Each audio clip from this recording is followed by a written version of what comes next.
The look of frustration, disappointment, and exasperation was visibly evident. It's you either laugh or you cry at this point. As Superstorm Sandy put a wrench into air travel, about a quarter of the flights out of the country's largest airport, Pearson International, were canceled Tuesday due to the storm. They rebooked you on a flight and the airport's closed? Yes. Now I'm not in the hurricane, but it's still very frustrating. JFK flooded, LaGuardia too.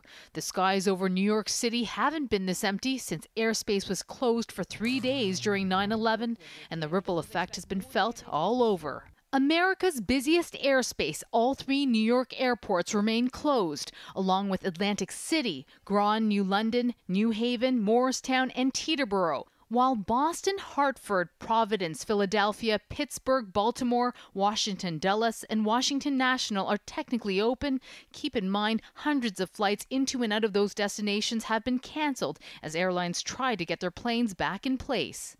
Now, all of the major carriers are allowing customers to change or cancel their flights free of charge, but that's a little comfort for those who are stranded here. They're having to fork out hundreds of dollars to cover the cost of accommodations, food, car rentals for an indefinite period of time, not to mention the lost wages back home.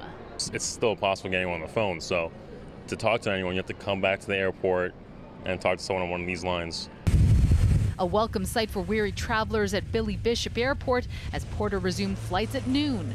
I anticipated to open at least in the case of Boston and Washington by tomorrow.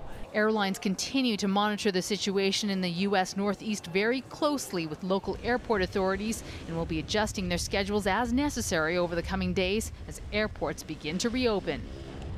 The level of frustration here is palatable. This gentleman has been on the phone for the last hour and a half and still can't get an answer. Now, some of these people are contemplating flying into Philly and then driving into Manhattan from there, but the problem is the bridges and the tunnels are still closed. So it looks like the waiting game continues. Back to you. Very frustrating. All right, thank you, Mina.